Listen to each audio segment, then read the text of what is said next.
Our top focus in WION right now. U.S. President Donald Trump said he would talk with the leaders of Canada and Mexico.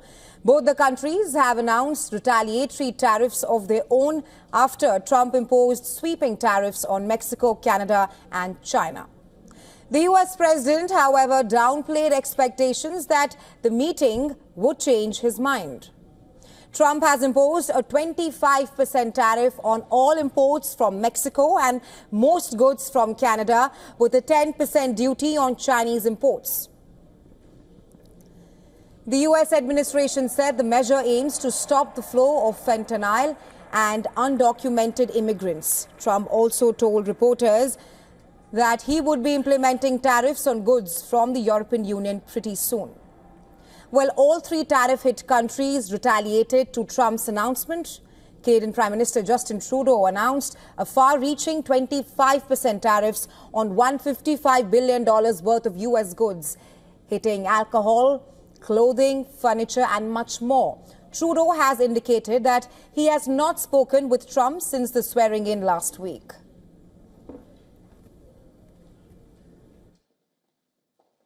If President Trump wants to usher in a new golden age for the United States, the better path is to partner with Canada, not to punish us, unfortunately. The actions taken today by the White House split us apart instead of bringing us together.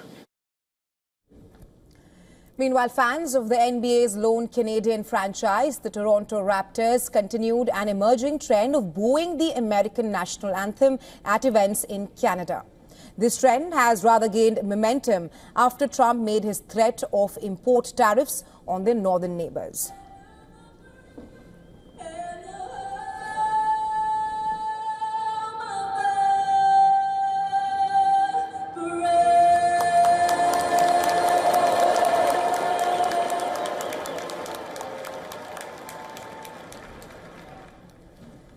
Mexican President Claudia Sheinbaum said that the U.S. is shooting itself in the foot.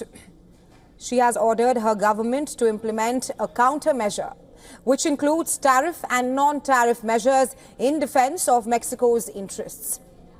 Mexican imports could include everything from fresh produce to vehicles, clothing, avocados, bananas, and even electronics.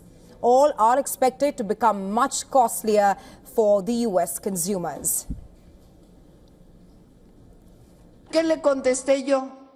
I responded to the government of the United States. I told them clearly that we can collaborate and cooperate because it's important to cooperate and collaborate between nations, but now with interference, with them wanting to tell us how to do things, but with collaboration for that reason.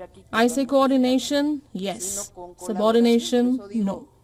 Coordinación sí, subordinación no. China has filed a World Trade Organization complaint and has vowed to take corresponding countermeasures. Economists warn the tariffs will drive up prices for American consumers on everything from cars to food to electronics. Business groups are sounding the alarm. The U.S. Chamber of Commerce calls it a tax increase on American families. The energy sector, agriculture industry and retailers say the measure will upend the supply chain. Trump admitted that Americans may feel economic pain from his tariffs on key trading partners, but argued that it would be worth the price to secure U.S. interests. And tariffs don't cause inflation, they cause success. Cause big success. So we're going to have great success. There could be some temporary short-term disruption, and people will understand that. With no exemptions and a clause to raise tariffs even higher if countries retaliate, the policy could escalate quickly. Trump has acknowledged that the move could cause temporary disruption, but called it necessary for national security. But the tariffs are going to make us very rich and very strong, and we're going to treat other countries very fairly. But if you think about it, other countries charge us tariffs. We don't charge them tariffs, and it's about time that that changes. All right, for more on this, we're now being joined by U.S. political analyst Greg Swenson. He is the chairman of Republicans Overseas UK, and he is joining us live from London. Welcome to WION, Mr. Swenson. Great to be here. Thanks for having me. Now, Trump has said that he will hold talks with Mexico and Canada leaders while he has imposed a 25% tariff on all imports from both the countries. Do you think that there is perhaps any space for negotiations at this point of time, because both the countries have also come out with retaliatory tariffs, or do you think that at this point of time it's a done deal? No, I think there's room for negotiating, and both sides are just positioning right now. This is just, classic negotiating tools. You throw 25% tariffs up as just kind of a, an offer or just to get someone's attention, really. And so he's got the attention. I'm glad they're agreeing to meet for talks. I think the language coming from both Canada and Mexico, was sort of, a very political in terms of the language. Let's talk about cooperation and collaboration. No, that's all nice, but I think when they get into the bargaining table, they'll actually talk about, with a bit more reality. And I think what we see here is that the Trump, tariffs or threats of tariffs tend to work. They didn't work initially with Canada and Mexico because they've had opportunities to fix the problems. You've had 10 years of Justin Trudeau completely neglecting defense and security at the expense of the United States. And then, of course, you have Mexico with complete, essentially abandoning any effort at stopping the flow of the illegal migration into the U.S. So I think those are the big issues for America and for President Trump, and he's got their attention, which is a good thing. Mr. Swenson, apart from Mexico and Canada and China, Trump has said that he might impose tariffs on UK. You're joining us live from London. Talk to us about that, because Trump has clearly said that UK is out of line, but the situation can be worked out. Your assessment of that, and how, if the tariffs are imposed, how will that impact the United Kingdom? Yeah, it wouldn't be good for the United Kingdom if the tariffs were imposed, but I don't think that will happen. This is a great opportunity for the UK and the Labour government. Keir Starmer has said some nice things about President Trump. President Trump has said nice things about Keir Starmer. There's definitely a friendship there. President Trump is very fond of the UK. We missed that relationship during the Biden years because of President Biden's hostility to the UK. So I think there's a real opportunity here for the UK to get in front of, in the front of the queue ahead of the EU. And I think that's a really valuable opportunity for Keir Starmer. Right, but Trump has also, and he's rather clearly and very adamantly said that he will impose tariffs on the EU.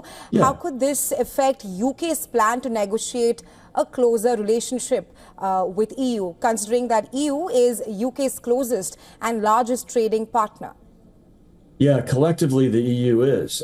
In terms of individual countries, the U.S. is by far the largest trading partner, as well as the biggest foreign direct investor in the U.K., and that goes both ways for the U.K. to the U.S. But I do think there's an opportunity there. It'll be difficult, but I think the U.K. has to do both. They have to obviously have to trade with the EU, and they are, geographically favored toward the EU being, just a few miles away across the English Channel. So, but it doesn't mean that they shouldn't do something constructively with the U.S. And I think that they will. Again, I think it's a great opportunity for the government. The threat of tariffs is always there. I think the president feels like, he mentioned it, but surely not as seriously as he talked about the EU or tariffs on the EU. I think we can expect those, whereas I don't think it will come to that with the UK. Mr. Swenson, my last question to you. Now, we do know that Mexico, China and Canada are US's largest trading partners. How do you see the impact of the tariff war on the US consumers at this point of time? Because Trump just a few hours back said that it might pinch the US consumers, but it will be for the greater good of the American economy. Sure. I think he has a good point there. There could be some higher prices. It is in some ways a tax on consumers. That's funny when the critics on the left who love taxes are typically, very much for more taxes. And in this case, they're complaining about it. But I think there's two things to consider here. One is when American consumers might pay 5%, 10% more for their cup of coffee that's imported from Mexico, the coffee beans, or pay a little bit more for their goods that are imported from Canada.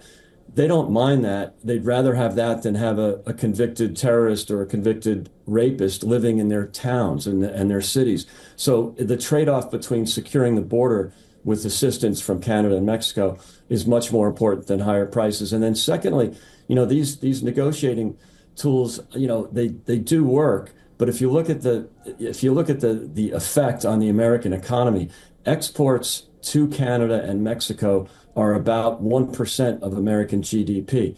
But for Canada, it's 21% of their GDP. And for Mexico, exports to the US are 30% of their GDP. So it's much more important for those two countries than it is for America. And that's why I think President Trump has the upper hand in the bargaining right now. Right, Mr. Swenson. Thank you so much for joining us from WION and sharing your insights with us on this. Thank you. Thanks a lot.